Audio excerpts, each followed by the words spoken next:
Hello, everyone. Welcome to this week's edition of Mortgages and Markets. The usual two cast of characters have assembled for this morning, or by the time you all listen to this, it'll be afternoon. But we got the Sam Vakili show from his finally, I believe, renovated whatever room he's in, and of course, my classy basement in old Heritage Park in Kitchener. So let's get right to it. All right.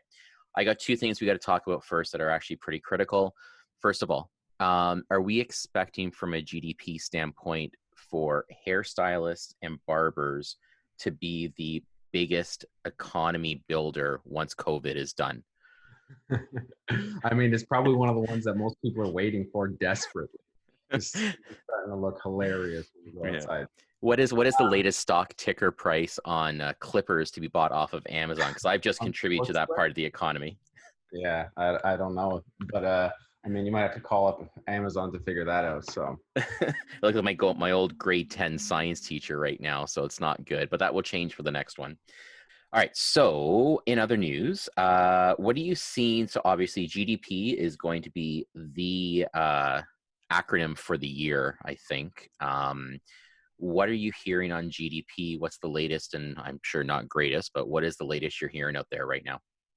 some GDP numbers came out earlier this week, and they were worse than kind of estimates. So again, mind you, this is for Q1, so I don't think it's necessarily a surprise because there's no good way to know how this is going to play out. But the curious piece is that a lot of companies have been coming out with their earnings this past week, and they've been suspending or adjusting their guidance for Q2. Some of them going as far as saying, we're not even going to give you an expectation, which is very uncommon, because there's really either they know things are about to get bad and they're just trying to temper expectations, or they truly don't know because they're waiting for the data to come in.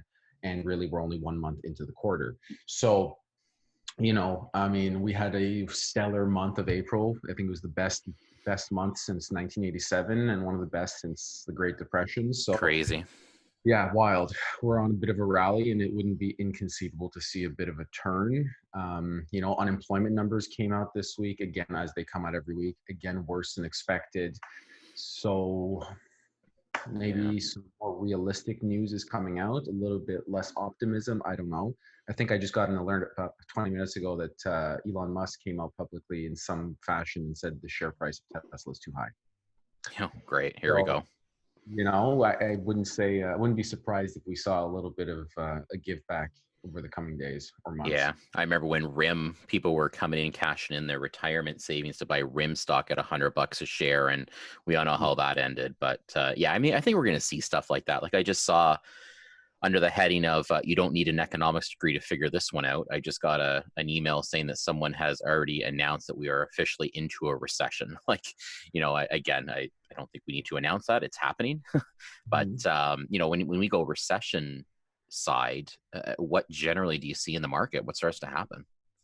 Well, I mean, so again, the recession, the idea here is that it's two consecutive quarters of GDP, of negative GDP or contraction, right? That's kind of the more technical term. So it's probably realistic, and they must be able to see on the inside from the corporate standpoint where the direction of the economy is going, where the direction of these companies are going. So they probably know we're on the track.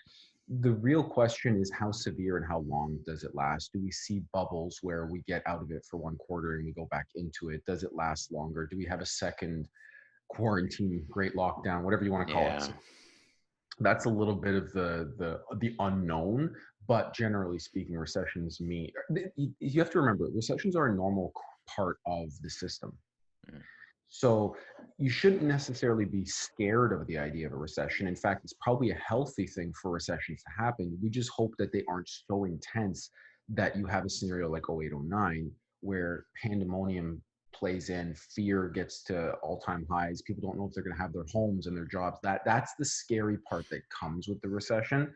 But on the surface, a recession doesn't necessarily have to be a bad thing. No, and I think, so all this now optimism, and hey, that might actually save some of this, is the optimism of the government's now announcing opening up business plans and stuff like that. I mean, that's going to start now. So The I talk think, what's that?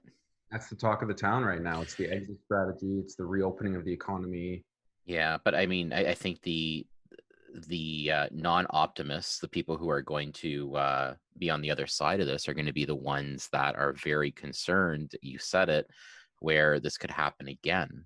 But I'm hoping, good God, I'm hoping now, as most of the time the human race will do, we will adapt and we will be like, okay, if we got to go on lockdown for a couple of months, we go down on lockdown, but we can handle it a little bit better, right? So yeah, I think it's going to be great that we can get these businesses open, because I think, you know what, it's not good right now, right? So to your point, listen, is a recession bad? The way I see things, no, it's going to hurt, but I don't think it's a bad thing, right? But it's a normal course of life, right? The Yeah, ebbs and flows, the ups and downs. So yeah, it really, we just have to wait and see at this point. But there yeah. is generally a sense of some form of kind of protectionism that I'm kind of sensing from the average consumer, right? Consumer sentiment changes and it could swing the opposite direction very quickly once we're allowed to go back outside, we're allowed to socialize, we're told we can go back into businesses.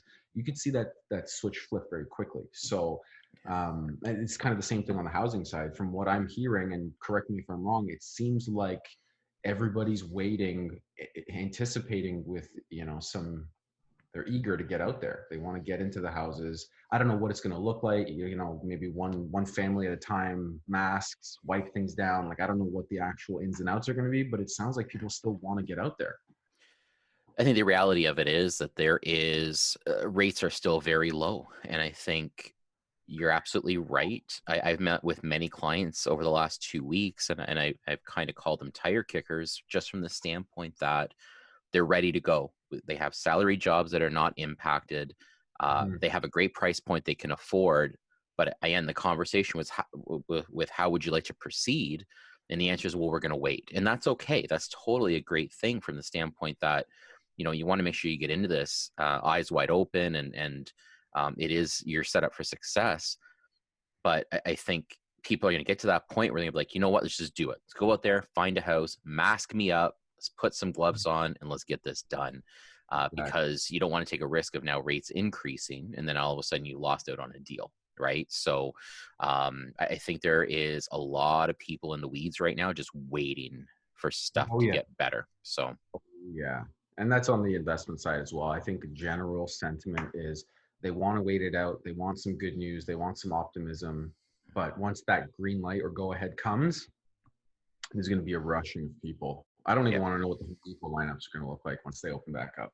Yeah, well, exactly, right? Like, it's going to be an interesting world that way. And it'll be interesting to see if our predictions are correct, or people just stay in because they're worried. I mean, Costco just announced this week, I think as of May 4th, you must wear a mask in their store. Now, I'm going to go off my little personal tangent here. I have not worn a mask. I have not worn gloves.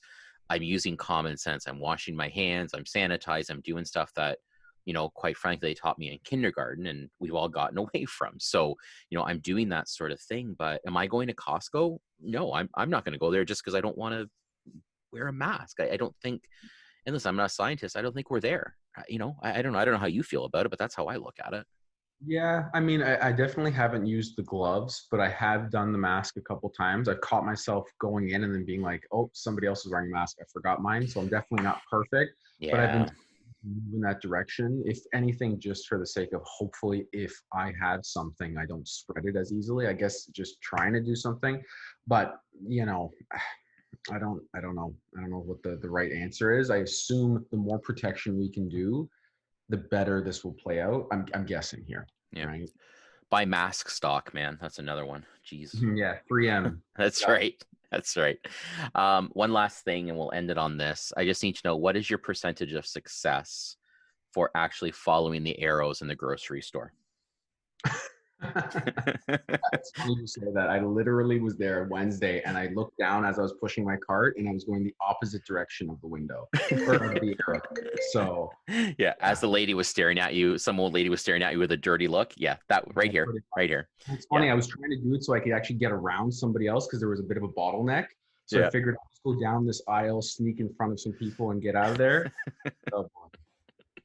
Yeah, it's I'm not good at it. I admit it. I'll get one section of like, oh shoot, I forgot this, back up, and then I'm going the wrong way. I give up, and you know what, man, I'm not the only one, so I don't feel so bad. So Exactly. When are bank? Last thing, I lied. Last thing. When are bank earnings coming out? That's a really good question. It's coming out soon. Coming, I know tech this past week, so let me actually quickly check here. Because I I think think some of we're the still. American banks came out. I think, or they're coming out this week, maybe. But I know bank, because that's going to be the next big one, right? Whatever the bank comes out with, loan loss provisions and stuff like that. That's going to be our next big one. Yeah, So but I wonder when we talk about that, so all these programs that have come out with supplementing income, deferring payments, and all of this, they're still pretty well in play. So I don't know, how much of that's going to come out, because really we only started that program towards the tail end of March.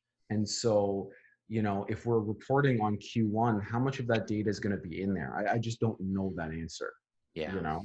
yeah. Um, but I was actually going to ask you one thing.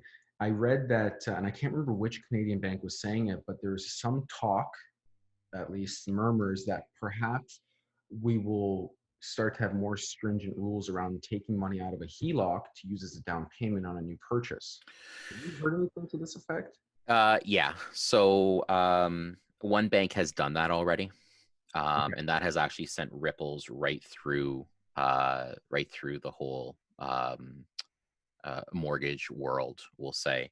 And Interesting. thank God, knock on wood, we are not one of them, but we have seen one bank, very bright red color with white writing, and they've already indicated that you can no longer use your home equity line of credit for a down payment on a new purchase. And I think, well, I've said this on an earlier show, most of the banks, that's an exception, have gone to very, very strict guidelines, and we're trying to use common sense.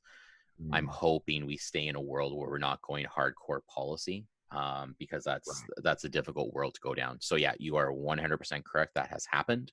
It has not happened with all banks, but that is definitely something that has happened. And I think that particular bank does have a very large broker presence. So they don't, unlike some, like, we'll use some names, RBC, CIBC, who don't have broker access. It's a little bit Mhm. different where we can control that end to end. So we're almost like, if I can compare, we're almost like the Apple of the world Right. compared to an Android, which would be like a Scotia or a TD, who is a little more open source, we'll say, right? So they have different sources. So they have a different business model.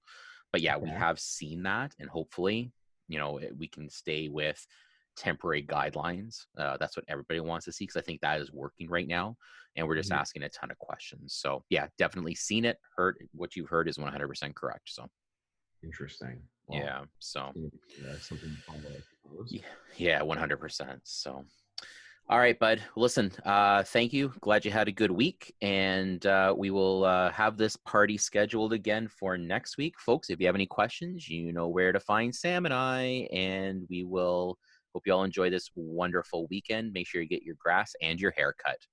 Talk to you all soon. Bye. Take care.